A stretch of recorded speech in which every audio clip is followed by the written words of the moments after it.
ketika saya sharing ilmu, itu kan saya merasakan kepuasan tersendiri gitu.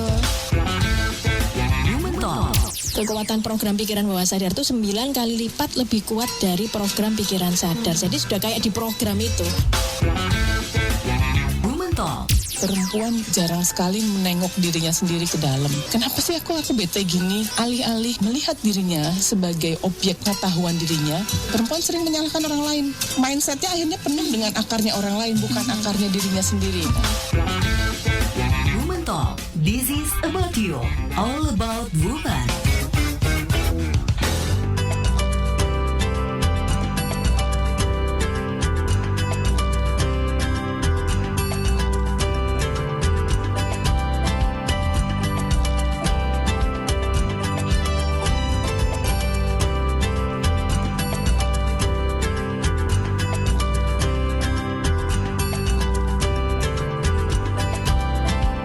Selamat pagi sahabat Sonora, Anda di 98,0 Sonora Surabaya News Traffic and Music. Dan tentu saja di pagi hari ini kita berjumpa di program Woman Talk di lembar ke-13 untuk bulan Oktober 2020.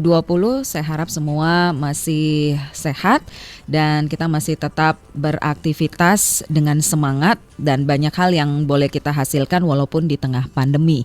Dan tentu saja selama 1 jam ke depan bersama saya Gorda Girlandia, Woman Talk bersama juga Bu Vivit Sambas, life coach, hipnoterapis klinis, and NLP trainer. Sudah terhubung via Skype. Selamat pagi Bu Vivit.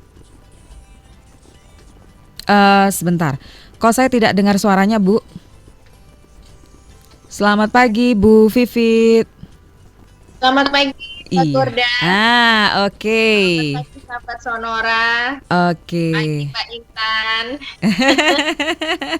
Salam dari Pulau Dewata ya. Saya dan Pak Intan lagi di Bali. Cuman kami pun belum ketemu. Jadi terhubungnya melalui layar dan Skype ya dengan Surabaya, Pak Gorda. Betul.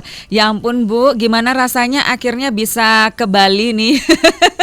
Setelah harus mendekam cukup lama di Jakarta. Ini terbang pertama setelah berbulan-bulan ya di masa pandemi. Jadi ya rapid pertama gitu. Jadi ya kayaknya seperti ini ya, burung lepas dari sangkar gitu ya Bu ya.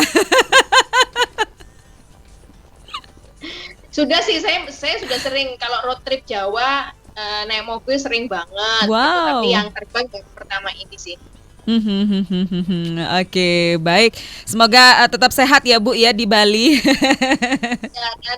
Ya cukup sedih ya melihat Bali biasanya rame banget. Ini sepi aja ya, kemarin Bu? saya beli ayam betutu di salah satu gerai mart itu juga tutup. Aduh sedih banget. Tentunya ya. Mudah-mudahan pandemi segera berlalu dan terutama pariwisata Bali dan dimanapun bisa segera bangkit. Betul. Ini ngelihatnya sih. Iya. Mudah-mudahan segera bangkit kembali perekonomian kita, khususnya yang di sektor wisata yang sangat terpukul ya dengan pandemi. Dan mungkin banyak yang jadi tidak sehat mental ini karena sektor ekonomi atau periuknya terganggu juga mungkin banyak yang terpengaruh juga dengan kesehatan mental ya. Mungkin Mbak Intan nanti juga akan cerita ini seperti apa karena tanggal 10 Oktober kemarin kan juga Hari Kesehatan Mental Dunia. Nah terkait dengan itu saya undang nih Mbak Intan untuk ngobrol-ngobrol bersama kita di mana beliau adalah founder atau co-founder ya tepatnya dari Ruang Pulih di mana beliau juga salah satu yang menjadi pembahas dan pendamping di dalam buku Pulih yang baru saja di launching ya, di mana ini adalah antologi atau kumpulan dari kalau tidak salah 25 penulis yang membagikan kisahnya bangkit dari masalah-masalah yang ada. Jadi ini buku yang berisi peristiwa move on dari para penulis yang berkenan berbagi, di mana Mbak Intan ini di setiap tulisannya menjadi pendamping dari para penulis gitu ya, betul ya Mbak Intan ya? Ya, kita sapa dulu nih Bu Intan Maria Halim. Selamat pagi, Bu. Ini kalau Bu Intan di Jakarta ya? Saya di Bali juga. Oh, di Bali juga ternyata. Oke, tapi kayaknya beda jauh ya, jauh tempatnya ya antara Bu Vivit dan Bu Intan ya. Nusa Dua nih, Mbak Intan di Denpasarnya ya. Iya, iya. Oke. Itu juga baru lahir dari kemarin kan. Mudah-mudahan ada waktu untuk ketemu nih. Siap. Oke, kalau ngomongin tentang ruang pulih nih, mungkin Bu Intan bisa menjelaskan di awal tujuan dibentuknya, kemudian ruang pulih ini sebetulnya seperti apa sih gitu ke sahabat Sonora, silahkan. Oke. Selamat siang ya, selamat siang semua sahabat Sonora. Terima kasih Kak Vivit sudah memberikan waktu. Awal dari pendirian ruang pulih ini sebetulnya adalah dari mulai saya sebagai survivor untuk Halo? Ya, Ada ya ada kendala jaringan nih. Oke, baik sambil menunggu. Lanjutkan juga Bu Intan. apa yang mungkin mau disampaikan sambil menunggu Ya. Mbak Intan ya. Beliau juga survivor dari depresi ya. Ini yang beliau Oke. sampaikan di dalam pembukaan buku. Beliau adalah seorang psikolog, terus juga mengalami suatu fase yang tidak mudah. Nanti biar Mbak Intan sendiri deh yang cerita. Nah, kemudian berangkat dari pengalaman pribadi tersebut, ditambah latar belakang beliau sebagai seorang psikolog, ini yang mendasari untuk membuat ruang pulih. Saya wakili tadi barusan putus ya. Ya, ini sudah tersambung kembali. ya sangat bergantung kepada Jaringan. keadaan faktor X. Ya, dilanjut Bu Intan silahkan. Latar belakang saya psikologi, kebetulan saya memang aktif di pengembangan diri sebelumnya. Lalu saya merasakan gitu, diizinkan untuk mencicipi yang namanya postpartum depression, itu depresi pasca melahirkan yang membuat saya kehilangan fungsi kognitif dan sebagainya.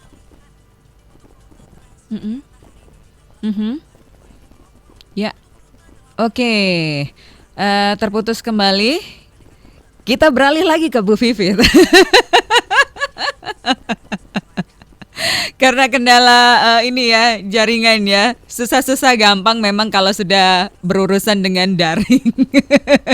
Tapi ya, mau bagaimana lagi? Postpartum depression ya, jadi depresi setelah melahirkan. Tapi nanti tepatnya biar beliau sendiri yang mengisahkan ya. Izinkan kalau gitu sambil menunggu Mbak Intan, saya akan share buku pulih. Buku pulih, di mana Mbak Intan sebagai satu pembahas di dalam setiap 25 tulisan yang dibuat oleh para penulis. Jadi buku pulih ini perjalanan bangkit dari masalah kesehatan mental. Saya izin menyapa.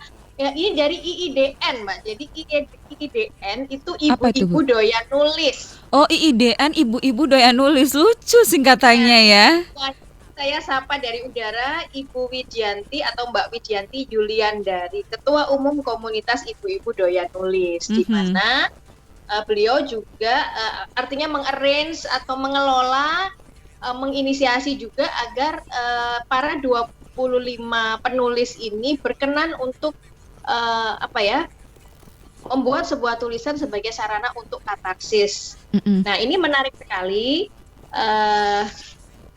dari Mbak Intan Maria Halim ya, narasumber kita kali ini yang lagi terkendala daring. Beliau juga memberikan tulisan sebagai pengantar di buku ini, yaitu berjudul Dari Depresi Menjadi Teman untuk Pulih. Kemudian saya izin juga menyapa Dr. Maria Rini Indriarti, spesialis kesehatan jiwa. Beliau memberi kata pengantar berjudul Mengkaji Emosi yang Tidak Biasa. Nah, jadi dari 3 orang ini baru setelah itu kita masuk kepada para penulis. Di sini komunitas IIDN saya sapa semua yang menjadi member dari komunitas ibu-ibu doyan nulis. Di sini banyak sekali Mbak, saya memang belum membaca semua tulisannya Mbak Gorda, tetapi bahwa saya membuat beberapa catatan ya mengenai beberapa hal yang menarik di sini, dan memang seperti yang sudah beberapa kali dan sering kita bahas bahwa sebuah perjalanan pulih atau kesembuhan itu sangat tergantung dari motivasi dari seseorang tersebut untuk menyembuhkan dirinya.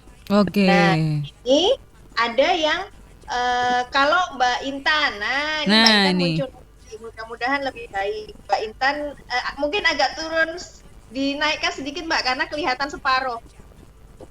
Nah, Ya, ya, lagi Mbak. Nah, ini Lagi. lebih pas ya. Lebih naik lagi sedikit lagi. Nah, Mbak Intan ini di dalam tulisan atau kata pengantarnya menuliskan mengenai self-care, self-heal, dan tanggung jawab pribadi dari seseorang untuk memulihkan dirinya. Jadi biasanya awalnya memang akan lebih banyak jarinya menunjuk keluar atau menjadi korban dari sebuah keadaan. Ini banyak sekali dituliskan dari 25 penulis ini gitu. Mm-mm. Ada yang tahu kalau ternyata dia anak angkat, ada yang mengalami trauma masa kecil. Mhm.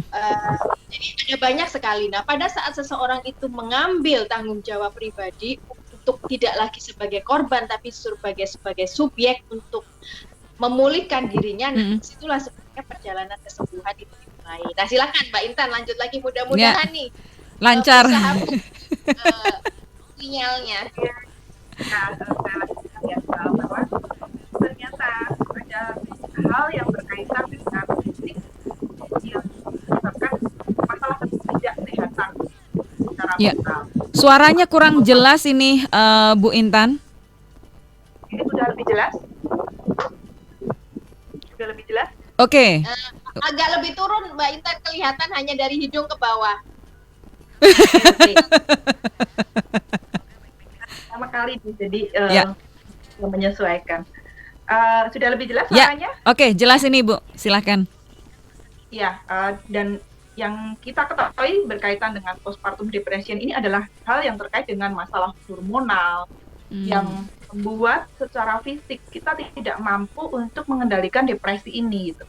Yang saya ingat adalah waktu itu saya suka memasak ya sebelumnya, tetapi cara memasak itu saya benar-benar lupa gitu. Bahkan kadang-kadang saya menghidupkan kompor, lalu sejenak itu ada kayak skip kosong di situ yang saya tuh tinggalin tuh kompor, nggak tahu gitu, dan tiba-tiba kosong ya gitu. Ternyata ada skip yang ada sesuatu yang bermasalah nih dengan saya gitu, termasuk kesedihan yang mendalam seperti itu. Saya mencoba untuk bercerita ya kepada keluarga, kepada ini, dan dia mengatakan ini tidak ada apa-apa, tidak apa-apa, kamu banyaklah berdoa, selalu kan seperti itu. Kamu belajarlah bersyukur, yang mengatakan seperti itu. Dan saya merasa ini pasti ada sesuatu.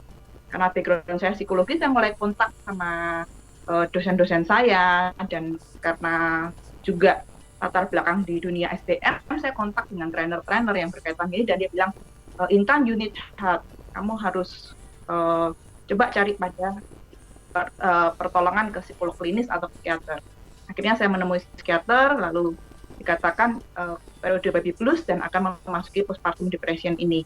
Nah, melalui perjuangan itu, akhirnya saya mengerti bahwa teman saya itu yang paling dekat itu yang bisa saya cari informasi itu adalah gadget kita gitu, dan HP kita gitu. Semua perempuan itu kalau di sekelilingnya tidak mendukung, dia akan mencari gadgetnya. Entah itu dia WA dengan orang yang mungkin mengerti, atau dia membuka sosial media, atau membuka info-info yang sedang mengerti tentang ada apa sih dengan dirinya. Gitu. Nah, di situ saya menemukan bahwa tidak saya saja, tapi beberapa komunitas yang bahwa kesehatan mental ini ternyata ada stigma-stigma yang membuat seseorang itu menjadi tidak bisa mudah untuk pulih gitu, karena dikatakan bahwa kamu tuh tidak apa-apa loh, kamu tuh terlalu berlebihan loh, padahal orang-orang itu butuh pertolongan. Akhirnya saya mencoba untuk membalikkan situasi atau keadaan itu dengan menulis di Facebook itu status-status yang memotivasi. Saya pelajari kembali psikologi. Hal yang buruk yang terjadi itu saya coba untuk ceritakan dari sudut pandang saya sesuatu yang lebih baik. Ternyata banyak yang chat, banyak yang DM untuk konseling gitu kan. Nah, itu yang membuat level daripada harga diri saya mulai naik itu, berangsur-angsur pulih, termasuk dengan bantuan dampingan dari Dr. Maria Rini, sehingga saya mulai cukup percaya diri nih gitu. Lalu apa sih yang saya lakukan untuk menolong orang lain? Saya terpikir, jika Tuhan sudah menolong saya, kenapa saya tidak menolong orang lebih banyak gitu. Akhirnya saya membuat ruang pulih ini, saya membuat komunitas pulih, di mana kita bisa belajar. Saya lebih fokus kepada psikoedukasi ya. Jadi lebih belajar tentang mengembangkan dirinya, memetakan masalahnya, termasuk ada konseling seperti itu. Yang kadang seseorang itu hanya membuang sampahnya gitu, bukan untuk berproses untuk pulih. Iya. Gitu. Jadi campaign saya lebih kepada yang seperti tadi Mbak Fit katakan bahwa self care, self healing ini tanggung jawabmu loh. Kadang-kadang orang ke dokter gitu dan pengen seperti sulapan, celing gitu kan orang secara bermasalah langsung bisa sehat. Padahal kan proses-prosesnya itu kalau ke dokter kita harus ada obat yang diminum gitu. Kalau kita di kesehatan mental ada action-action yang harus dilakukan, ada pola-pola pikir yang harus dirubah. Nah, intinya pada mengambil tanggung jawab itu dulu. Oke, baik. Nah, ini berbicara tentang ruang pulih, program-program apa saja sih yang ada di ruang pulih ini, Bu Intan? Yang sudah berjalan seperti mindfulness parenting, kita memulai dengan keluarga ya, karena keluarga adalah faktor penting dari pembentukan mental itu. Oke. Lalu ada inner child healing, ada art life terapi yang seperti kita lakukan di dalam buku ini. Lalu buku ini saya bekerja sama dengan IIDN, Ibu-Ibu Doyan Nulis. Yang dari IIDN memfasilitasi dan mengajak kerjasama untuk bagaimana supaya tulisan-tulisan antologi itu bukan sekadar curhat yang sebetulnya isinya memang kadang-kadang orang menulis tuh supaya nyaman gitu. Akhirnya dia membuang sampah-sampah itu di dalam tulisan. Padahal kan tulisan itu dibaca orang gitu. Iya. Nah, kalau bicara tentang energi, berarti kan ada suatu energi yang disampaikan yang belum selesai, yang akhirnya tuh tertularkan dengan orang. Itu yang membuat saya terpikir untuk membuat antologi ini, yaitu selama 30 hari kita membuat jurnal syukur, tapi di Facebook gitu kan, jadi ditulis di selama 30 hari sehingga pola pikirnya berubah, lalu menggunakan art life terapi ini memisahkan antara past, present, dan future gitu. Mereka melihat bagaimana bahwa itu memang hal yang traumatis itu memang terjadi, tapi di masa lalu. Seperti itu buku. Lalu ada program konseling yang terkait juga dengan grafologi. Oke. Ada juga intuitive coach. Ada beberapa yang lebih kepada yaitu memfasilitasi perempuan khususnya untuk self care dan self healing. Ini semuanya sistemnya online ya, Bu Intan? Iya, sementara ini online ya karena pandemi ini. Tapi sebelumnya kita tuh sudah ada sering seperti grup-grup terapi seperti itu. Arahnya nanti mungkin di Bali akan saya buat seperti itu. Berarti ruang pulih ini bisa dikatakan awal mulanya dari Bali, nggih? Awal mulanya saya di Solo. Oh, di Solo malah. Oke. Ya, saya jadi sebelumnya saya wanita karir, saya lama di Jakarta. Lalu karena menikah, saya di Solo. Tapi ternyata ada perbedaan paradigma yang sangat kuat gitu tentang sosok wanita bagi saya dan mantan suami saya, yang istilahnya lebih nyaman dengan wanita yang di rumah gitu. Nah, lalu kebetulan ada pekerjaan di Bali, nah akhirnya berangkat ke Bali, ada training di Bali gitu, saya mengisi terus pandemi gitu.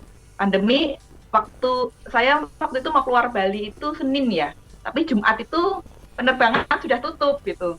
Jadi mau nggak mau kan saya terdampar nih di Bali. Terpaksa akhirnya. Sekali saya di Bali kan. Apalagi saya sekarang menekuni juga tentang holistic healing gitu, yang melakukan pendampingan klien-klien depresi dengan wisata alam seperti itu. Jadi saya makin yakin bahwa ruang pulih ini base-nya di Bali. Oke, baik.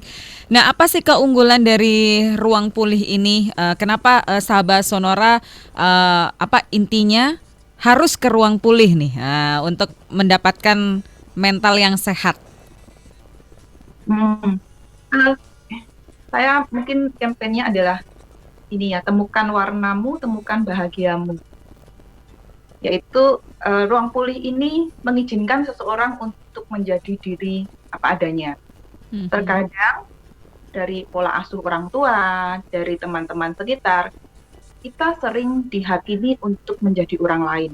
Dan ternyata itu menghancurkan kebahagiaan. Kami ada komunitas, kami masih berjalan di komunitas WA, dan beberapa kelas-kelas gitu. Inti daripada ruang pulih ini adalah komunitas dan kamu tuh tidak sendiri loh gitu. It's okay to be not okay gitu. Tidak masalah ketika kita mengatakan saya baperan loh, kita menerima baperan itu. Tetapi ada panggilan untuk lanjut ke pulih, latih dan berkembang gitu. Jadi kami adalah pulih, kami juga nanti bekerja sama dengan psikolog klinis dan psikiater untuk mengadakan kelas, lalu latih, kita berlatih mindset untuk lebih kuat dan lebih tangguh, lalu ke berkembang itu sendiri sebagai seorang wanita. Oke, baik. Apalagi kalau ini dikaitkan dengan masa pandemi nih ya, Bu Intan, sudah ini ya, banyak kabar kesehatan mental ini menjadi hal yang penting dan kayaknya banyak orang sudah mulai aware nih akan kesehatan mentalnya. Betulkah Bu Intan?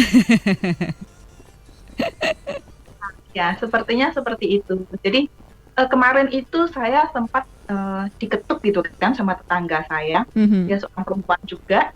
Dia ketuk pintu saya, lalu dia bilang gini, Kak, dirimu kayaknya dari kesehatan ya gitu. Saya bilang, iya, apa yang bisa aku bantu gitu. Boleh nggak bantu aku suntik vitamin C supaya kulitku lebih glowing gitu. Saya langsung gitu. Menginvestasikan ini tuh untuk kecantikan fisiknya gitu, tanpa mempertimbangkan seberapa dia merawat kecantikan jiwanya gitu kan. Itu yang membuat saya semakin yakin gitu, semakin mantap dengan ruang pulih dan semakin mantap dengan edukasi, psikoedukasi untuk wanita, bahwa ini bukan tentang kulit kamu yang putih atau merubah kamu menjadi orang lain, tapi tentang bagaimana kamu menerima diri kamu sendiri. Seperti itu. Akhirnya kita cuma ngomongnya gini, oh mau ya, yaudah masuk dulu gitu. Akhirnya nggak saya suntik tapi saya konseling gitu. Konseling dadakan. Setiap orang itu seperti itu ya, tidak suka menjadi dirinya yang asli gitu. Berapa banyak orang Indonesia, wanita Indonesia khususnya ingin menjadi putih gitu. Padahal warna kulit yang eksotik itu sangat digemari gitu kan. Iya, seperti itu, sehingga dia merubah dirinya sampai kepalanya di bagian wajahnya putih, bawahnya belang, seperti itu, karena dia ingin jadi orang lain.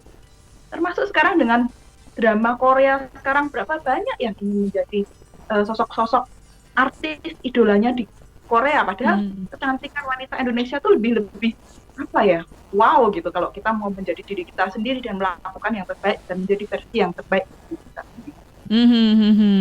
Ini memang jadi penyakitnya para wanita gitu ya. Kalau sudah melihat wanita yang satu kayaknya banyak lebihnya, kitanya jadi iri hati gitu kan, pingin seperti dia, mau seperti dia gitu. Ini proses yang harus dilewati ya, Bu Intan ya. Iya, karena mirip dengan waktu dulu zaman kita kecil, kita booming dengan Barbie ya, sekarang tidak terlalu. Ini kan melihat bahwa sosok cantik itu seperti Barbie yang dia kurus, langsing gitu kan. Padahal kalau kita mau hitung secara berat ideal, itu Barbie itu tidak masuk, dia sangat kekecilan. Yang istilahnya di berat yang seperti itu, dengan sosok yang seperti itu pasti rentan dengan sakit.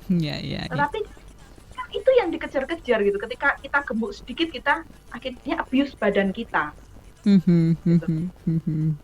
Karena sekarang bahkan di beberapa sosial media saya selalu tantang gitu. Mau nggak kalian tuh, berani nggak kalian tuh foto pada saat bangun pagi, saat kalian tanpa lipstick, mengatakan bahwa inilah aku mencintai diriku apa adanya. Berani nggak kita menyatakan kecantikan kita yang sesungguhnya itu seperti apa sih? Oke, kita akan cantik ketika dirias. Tapi mau kita mengakukah bahwa saya juga cantik ketika tanpa riasan? Nah, akhirnya yang dikembangkan itu adalah sisi pribadi, sisi kesehatan jiwa yang berkaitan dengan bagaimana memaafkan, bagaimana menerima kenyataan ketika kenyataan itu buruk, bagaimana menerima emosi marah, sedih gitu. Kalau senang kan gampang diterima, tapi kalau marah, sedih itu kan kadang-kadang kita tidak terima. Seperti itu di kampanye saya, untuk menerima diri itu baik sisi baiknya maupun sisi buruknya. Berarti bisa dikatakan ketika kita kurang bisa menerima diri gitu ya, tidak ada pengakuan diri yang baik atas diri kita atau kita tidak pede, itu sebetulnya kita sudah ada ciri-ciri tidak sehat mental ya Bu Intan ya? Iya, kesehatan mental mirip juga dengan kesehatan fisik yang misalnya kalau sepele ya panuan, flu, jerawatnya bernanah, kesehatan mental ya. Kalau saya bisa bilang, jadi kemungkinan kayak gejala anxiety atau gejala depresi, narsistik itu kan juga sudah mulai gitu. Ketika itu sadari dan masih di dalam kontrol kita, itu tidak masalah. Tapi ketika itu sudah merugikan orang lain, merugikan diri, itu menjadi biasanya baru ditanganin gitu. Jadi saya lebih banyak untuk memberikan psikoedukasi supaya pencegahan itu bisa dilakukan. Oke.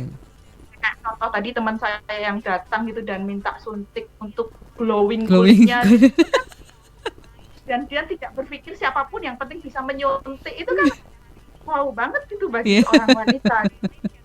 Apakah kecantikan fisik itu segalanya gitu, sampai dia tidak berpikir hal-hal yang resiko gitu kan?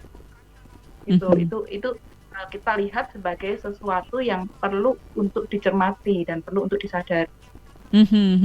Dan menariknya sekali nih kalau di Ruang Pulih ada satu wadah gitu ya, di mana kita itu bisa menuliskan sesuatu cerita gitu ya. Ini memang yang buku Pulih ini lewat Ruang Pulih ya, Bu Intan ya. Salah satu program di Ruang Pulih. Ruang Pulih dan IIDN. Nah ini. Jadi awal diprakarsai oleh Ibu-Ibu Doyan Nulis yang memang sering melaunching antologi. Lalu ada Ibu Widianti, beliau adalah ketua dari IDN. Dia menyampaikan kepada saya bahwa beberapa antologi itu seperti cerita yang tidak selesai. Ada sesuatu proses yang sepertinya perlu dijalani ini. Bagaimana kalau kita berkolaborasi gitu. Akhirnya kita berdua membuat program ini. Kita akan adakan setahun sekali, luar biasa. Nah ini kalau yang buku Pulih ini edisi pertama atau bagaimana Bu? Ini ada edisi pertama kami. Edisi pertama, oke. Nah kalau di tulisan Bu Intan untuk di buku Pulih apa ini? Awal tulisannya itu saya lebih menceritakan itu bagaimana saya berjuang untuk dengan postpartum depression itu. Oke. Bagaimana ketika depresi itu istilahnya menggerogoti diri ya, karena saya sampai kehilangan fungsi kognitif ya, lupa-lupa seperti itu, terus ada rasa juga yang hilang terhadap anak yang saya lahirkan. Istilahnya kalau ada proses ibu membuang bayinya atau ibu yang menyakiti bayinya, itu psikosis ya. Seperti itu, saya mengerti sekali bahwa rasa itu memang hilang. Oke. Nah ini yang kadang-kadang perempuan-perempuan itu tidak menyadarinya ya. Yaitu tadi seperti yang Bu Intan bilang bahwa ketika kita mencari jawaban ke keluarga, jawabannya tidak apa-apa begitu. Iya, dan biasanya kurang berdoa seperti itu. Kamu kurang bersyukur gitu. Sementara memang ada sesuatu hormonal dan cairan-cairan di struktur otak yang memang itu berubah. Seperti itu. Itu yang perlu diwaspadai ya. Yang kadang kita untuk mengetahui itu memang perlu ahli dari profesional. Jadi juga jangan self diagnose. Gitu. Self diagnose nanti saya depresi gitu. Terus nanti pengobatannya hanya lewat Google gitu ya, ngobatin sendiri. Tambah kacau. Oke. Gimana dengan Bu Vivit? Bu Vivit ini juga sangat menolong saya dalam proses coaching ya. Jadi ketika balikan saya bilang ketika pulih, latih, lalu berkembang. Nah, di dalam proses berkembangnya untuk berkaitan dengan ruang pulih, dan ini saya sangat dibantu oleh Bu Vivit. Thank you Bu Vivit. Makasih Kak Intan, wah manggilnya Kak Intan ya. Ini saya memang belum tuntas ini membacanya, dan Kak Intan, waduh manggilnya Kak ya. Ini di dalam setiap tulisan ini membuat tulisan singkat untuk mereview atau mensupport, namanya catatan pulih ya Kak ya, di dalam setiap tulisan. Jadi 25 tulisan ini selalu ada review singkat berupa catatan pulih dari Intan IMH ya, ininya inisialnya. Nah, ini ada beberapa yang menarik ya Kak ya. Jadi Dr. Maria Rini juga mengatakan bahwa perlunya belajar mengenali rasa, sama seperti pada saat Kak Intan tadi menyampaikan perlunya memahami emosi-emosi yang ada. Beranjak dari situ perjalanan kesembuhan itu dimulai. Nah, beberapa catatan juga ya, strong why atau motivasi seseorang untuk menyembuhkan dirinya sangat-sangat penting. Ada yang karena anak, ini ada 2 tulisan yang karena anak. My children are my mood booster, dari seorang penulis Triana Dewi, di mana dia motivasi terbesarnya itu adalah untuk anaknya, melihat anaknya. Ada lagi, tadi saya lupa catatannya yang mana ya, jadi yang setelah suaminya meninggal, si ibu menjadi semakin depresi. Nah, dari situ dia dibangkitkan, waktu itu 4 anak, ini yang Mbak siapa ya? Mungkin Mbak Triana Dewi kayaknya ya. Suaminya meninggal, dia punya 4 anak, 1 anaknya disekolahkan di sebuah asrama atau pesantren. Nah, anaknya bilang, saya sudah kehilangan ayah, saya nggak ingin lagi kehilangan ibu. Jadi ibu ini mesti sehat secara mental juga. Nah, kembali kepada isu-isu kesehatan mental, mumpung 10 Oktober kemarin adalah Hari Kesehatan Mental, saya akan membacakan atau kutip 4 ciri sehat mental dari WHO. Yeah. Yang pertama, potensi diri direalisasikan. Yang kedua, bekerja secara produktif dan berkah atau fruitful. Yang ketiga, tangguh terhadap tekanan. Yang keempat, mampu berkontribusi. Nah, salah satu cara untuk sehat mental ini bisa disalurkan melalui tulisan-tulisan yang dilakukan di komunitas IIDN didampingi oleh Ruang Pulih. Dan juga menariknya ternyata ada juga yang di sini ada, saya catat ada art terapi, menggambar ya, Kak Intan ya, menulis untuk katarsis dan status syukur atau semacam jurnal syukur yang dilakukan oleh para pejalan pemulih ini di dalam perjalanan pemulihan. Ada juga yang menarik tulisannya Ungo Tongeng, mengubah pengalihan untuk menjadi penerimaan. Jadi ada kalanya itu salah satu yang membuat atau menghalangi kita untuk pulih, mengalihkan diri terus-menerus gitu. Jadi ibaratnya kalau bercandanya kan sekarang lagi musim lari ya, tapi ini lari dari kenyataan gitu. Jadi dia mengalihkan kepedihannya. Dia salah satu penulis ini Mbak Ungo ya, itu mengambil S2 karena dia juga berpisah dari suaminya ya. Kalau nggak salah itu jadi justru dia banyak tugas, melarikan diri di tugas. Pada saat studinya menjelang selesai, mulai ada kepanikan nih, karena pengalihannya kan mau berhenti nih, yang selama ini energinya tercurah untuk mengerjakan tugas, sampai berpikir untuk, karena kalau sudah selesai sekolahnya dia harus kembali lagi ke tempat bekerjanya, dan dia tidak ingin bertemu dengan orang-orang, dari khawatir atau ada kecemasan nanti teringat lagi dengan pengalaman yang traumatik. Jadi ingin pindah ke tempat yang baru atau hijrah ke tempat yang baru gitu ya. Mungkin bisa jadi salah satu sarana pemulihan gitu. Kayak Kak Intan juga, walaupun blessing in disguise ya, di Bali ternyata bisa menemukan banyak jalan untuk memulihkan diri maupun membantu sesama ya di Bali ya Kak Intan ya. Tidak ada hal yang kebetulan, malah ke holistic healing ya. Senang banget tuh kalau healingnya sambil jalan-jalan gitu ya, traveling gitu ya. Nah, balik lagi ke 4 ciri sehat mental ini. Seberapa sehat mental kita pada saat kita, misalnya ciri yang pertama, potensi diri direalisasikan. Dari skala 1 sampai 10, sekarang ini kita di skala berapa? Jadi kita melakukan self coaching. Saya di skala berapa sih saat ini? Jadi ini satu langkah sederhana awal untuk checking diri kita ini seberapa sehat mentalnya. Itu yang pertama. Misalnya, terus ciri yang kedua, bekerja secara produktif dan berkah. Saat ini saya di skala berapa? Dari 1 sampai 10. Apakah saya sudah secara produktif atau jangan-jangan ada tanda-tanda tidak sehat mental gitu ya Kak Intan ya? Masak tadi ditinggalkan sampai gosong gitu. Ini kan sudah membahayakan juga. Kemudian yang ketiga, tangguh terhadap tekanan. Nah, tekanan ini saya kira kan banyak hal yang menjadi trigger tekanan. Bahkan ada orang-orang yang traumatik terhadap ruangan gelap atau tempat tertutup, bisa jadi suatu kondisi tertentu aja sudah tertrigger untuk menjadi orang dalam tekanan. Nah, apa mengenali tekanan-tekanan yang ada? Seberapa tangguh kita kasih skala lagi. 1 sampai 10, 10 sangat tangguh, 1 sangat rentan. Yang keempat, mampu berkontribusi. Nah, sejauh mana kita mampu berkontribusi terhadap lingkungan terkecil kita, syukur-syukur maupun pekerjaan kita, maupun lingkungan atau sesama. Nah, dari scaling ini pada saat kita mulai berkenan untuk memberi skala atau menilai diri kita lihat gap-nya atau kesenjangannya. Nah, dari situ kita melihat potensi pengembangan diri. Apakah kita mau melakukan self healing atau memang di titik tertentu seperti tadi apa yang dikatakan Kak Intan, kita perlu untuk pendampingan secara profesional, jangan sampai salah diagnosa gitu kan ya.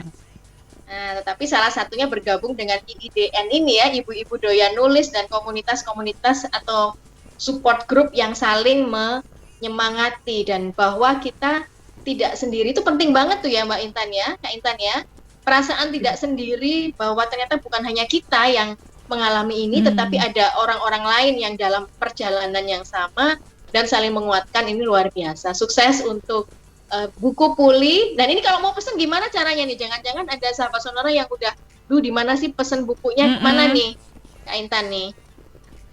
Oke, bisa ke web Ruang Pulih atau bisa ke IG juga ruangpulih.com DM, atau bisa WA ke 0899 38 satunya 4 kali 2 0899 38 11112. Oke, baik. Kita break dulu, Bu Vivit, Bu Intan, nanti kita lanjutkan perbincangan kita. Dan sahabat sonora, kalau ada yang ingin ditanyakan bisa langsung saja WhatsApp di 0811 304 9800, bisa telepon di 031 7327 102, direct message Instagram di @sonora Surabaya, dan siaran ini juga live di YouTube Sonora Surabaya, bisa langsung gabung di situ juga. Kami akan kembali sesaat lagi.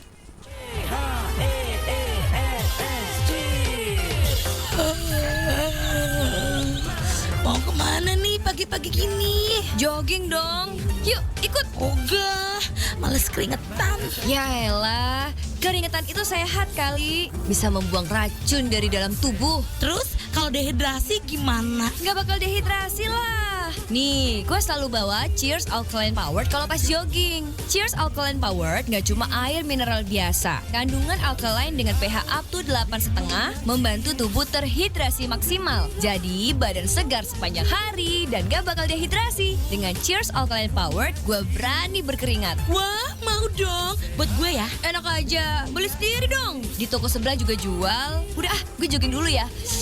Keburu siang nih. Tunggu dulu dong. Gue ikut. Cheers Alkaline Power, air minum dengan pH up to 8,5 membantu menyeimbangkan pH tubuh sehingga badan tetap bugar dan tidak mudah sakit. Cheers Alkaline Power bisa didapat di Hypermart, Giant, Ranchmart, Lotte Mart, dan toko-toko di sekitar kamu. Cheers so fresh so good. Cheers Alkaline Power, berani berkeringat. Adek, ojo main karo arek iku. Gak ngerti ta, keluargane ku kena corona. Engko awakmu ketularan nah. Ayo mlebu mas saiki. Ono opo sini nih? Kok anak pengen ditarik-tarik kaya ngono lho?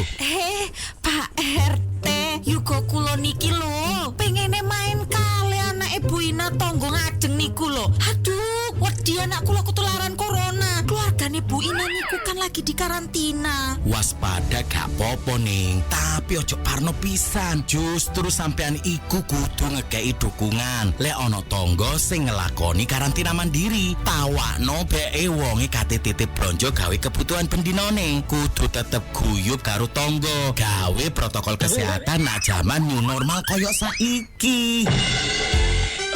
Iklan layanan masyarakat iki gawe ngelingno sampean kabeh. Teko Radio Sonora Surabaya, media peduli pandemi. Sekarang Radio Sonora Surabaya sudah bisa didengarkan di portal Radio Garden. Suara lebih jernih dan bisa diakses dimanapun juga. Caranya gampang, tinggal ketik alamat web radio.garden, kemudian press play dan tulis di kolom search Sonora Surabaya. Langsung deh, Anda bisa menikmati program-program acara seru di Radio Sonora Surabaya dimanapun dan kapanpun Anda mau. Still on 98.0 Sonora FM, yes, Traffic and Music. Hai, back again with me di sini dan udah 1 malam aja. Di udah program favorit kamu di mana lagi kalau bukan di Asia Musik. Sekali lagi, caranya gampang. Tinggal ketik alamat web radio.garden, kemudian press play, dan tulis di kolom search Sonora Surabaya. Dengerin Radio Sonora, kini ada di genggaman Anda.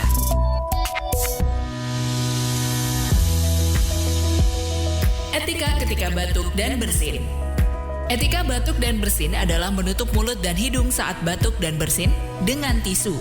Buang tisu dalam tempat sampah yang tertutup dan cuci tangan dengan sabun dan air mengalir. Jika tidak tersedia, gunakan cairan antiseptik dengan kandungan alkohol minimal 60%. Jika tidak tersedia tisu, ketika batuk atau bersin, palingkan wajah ke lengan atas bagian dalam. Menerapkan etika batuk dan bersin dapat mencegah banyak penyakit menular seperti COVID-19, SARS, influenza, TB paru, batuk rejan atau pertusis, dan sebagainya. Mari bersama menerapkan etika batuk dimanapun kita berada dan saling mengingatkan. Berbagi itu indah, tetapi berbagi kuman itu salah. Sehat itu mudah, sehat itu murah. Demikian tips kesehatan dari Dr. Santi, Medical Center Kompas Gramedia. Dipersembahkan oleh KG Radio Network, jaringan grup radio Kompas Gramedia. Woman Talk, this is all about woman. Just on Sonora Surabaya.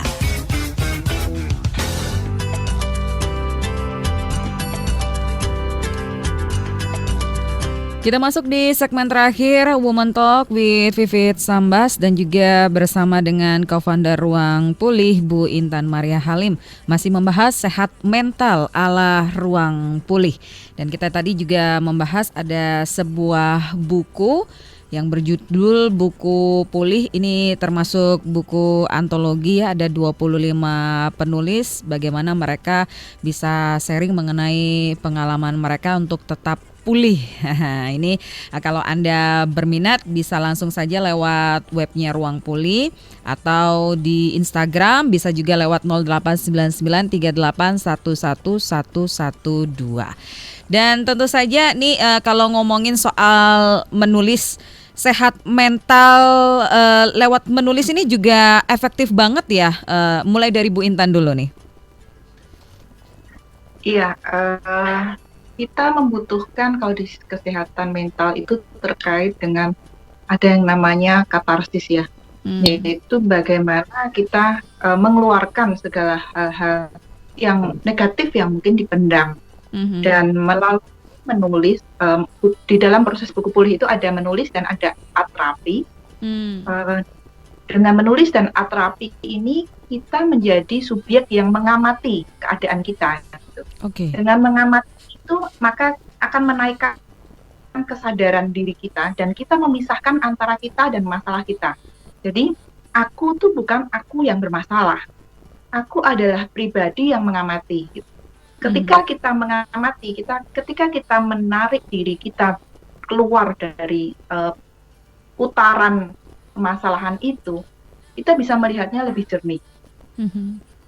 Dengan kita melihatnya lebih jernih, kita bisa lebih mengetahui mana yang menjadi masa lalu, mana yang sekarang, mana yang di masa depan. Nah, yang sekarang itu terkait dengan apa yang bisa kita lakukan. Zona-zona mana yang menjadi kekuasaan kita.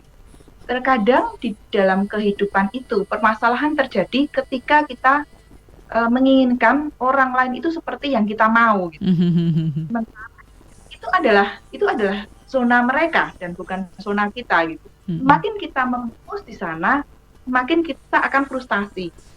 Termasuk faktor X yang kita tidak bisa kendalikan. Seperti contoh di dalam buku ini adalah Mbak Indah itu yang bagaimana ketika dia melahirkan, dia terkena anaknya atresia bilar gitu, dan lalu dia melahirkan lagi yang kedua dan terkena lagi gitu kan, itu sesuatu yang di luar dirinya.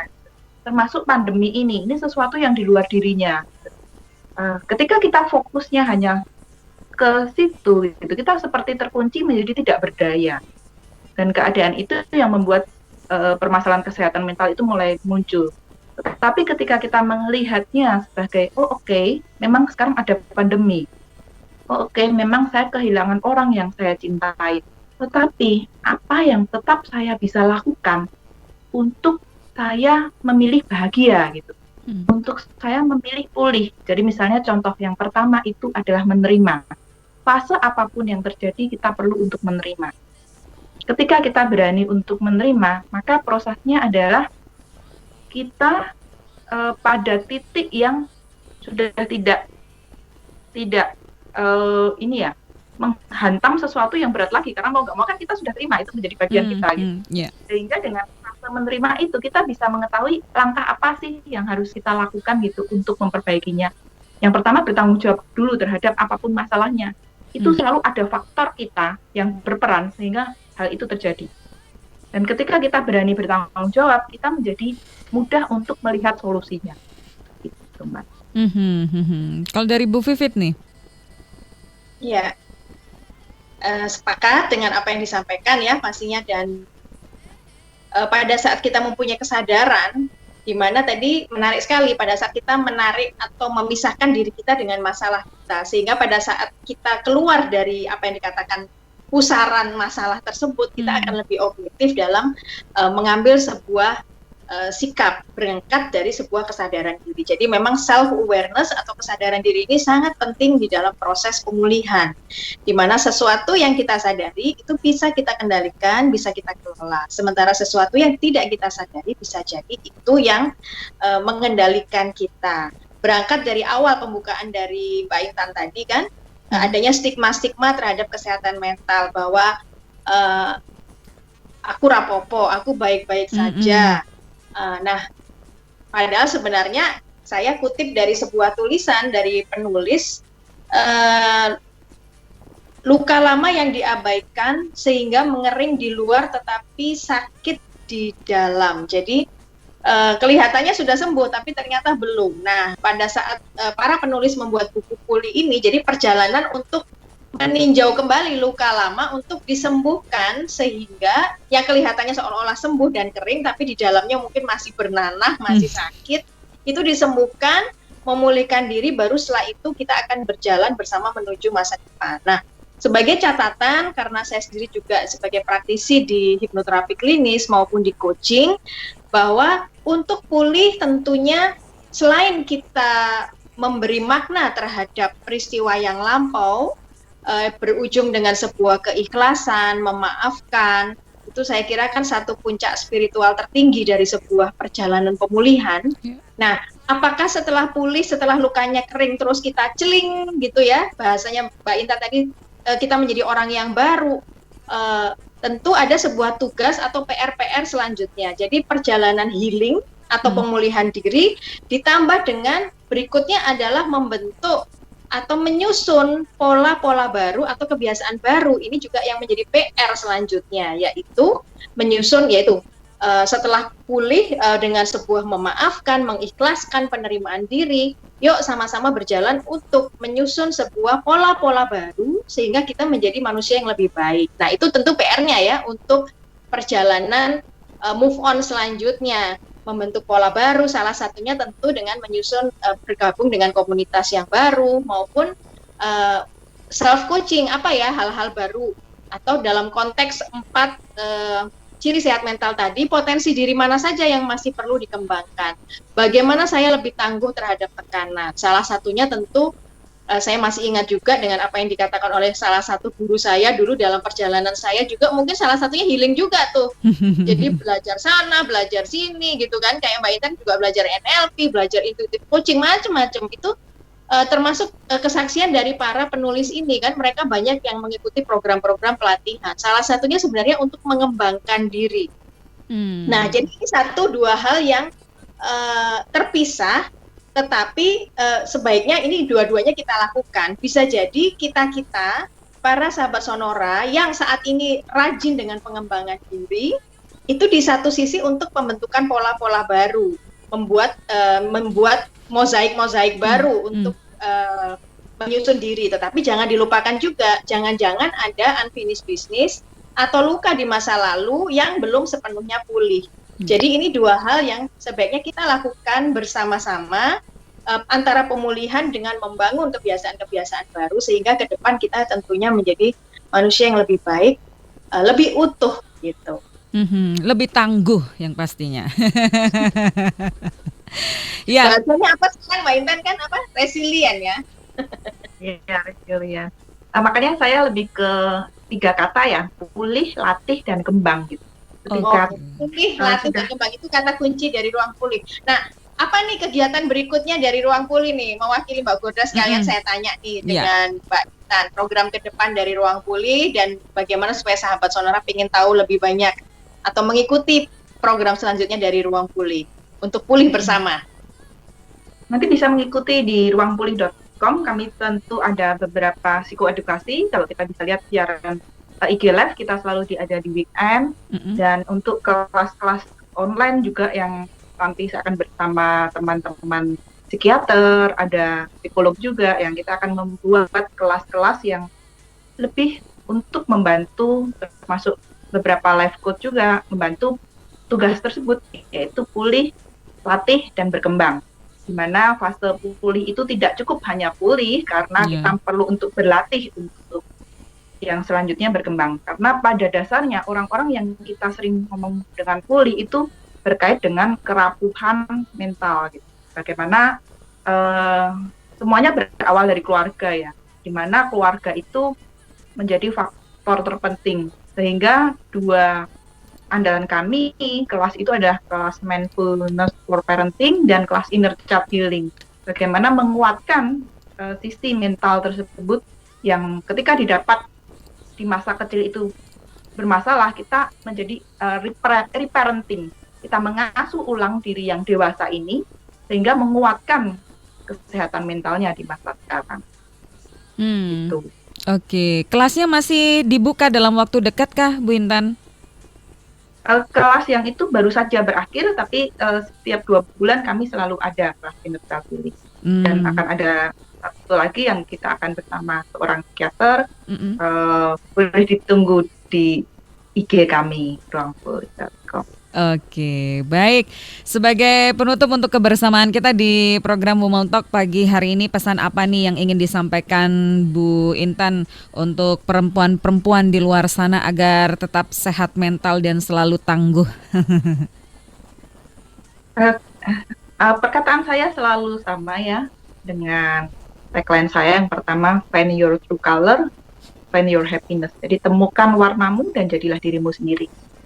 Lalu hanya satu wanita dipulihkan di dalam keluarga, maka kesehatan mental seluruh keluarga itu akan terjaga.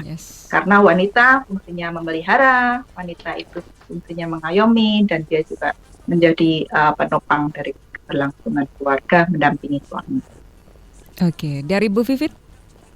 Ya, sehat mental setara juga pentingnya dengan kesehatan raga. Jadi semoga kita semua bisa membongkar stigma-stigma dari supaya kita mau untuk merawat, memperbaiki, memulihkan kesehatan mental kita juga, sama pentingnya dengan kesehatan jiwa, dan dua-duanya saling mempengaruhi. Jadi yang sekarang lagi cycling, lagi hobi kan, semua bersepeda, biking segala macam, bersama-sama antara jiwa dan raga, mudah-mudahan kita tetap sehat mental, selain juga tetap sehat fisik di era pandemi. Terima kasih Mbak Intan ya, yang berkenan berbagi di Ruang Pulih. Sukses selalu untuk Ruang Pulih dan sukses untuk buku Pulih semoga bisa menginspirasi kita semua untuk perjalanan pemulihan. Dan makasih untuk Sonora, Mbak Gorda. Ya, Bu Vivi, terima kasih Bu Intan. Terima kasih Mbak Gorda, terima kasih. Oke, sampai jumpa kembali. Salam sehat selalu. Baik, terima kasih sahabat Sonora untuk kebersamaan Anda di program Women Talk. Jangan lewatkan program ini yang selalu hadir di setiap hari Selasa dari jam 10 sampai dengan jam 11. Yang saya Gorda Girandia pamit, sampai jumpa.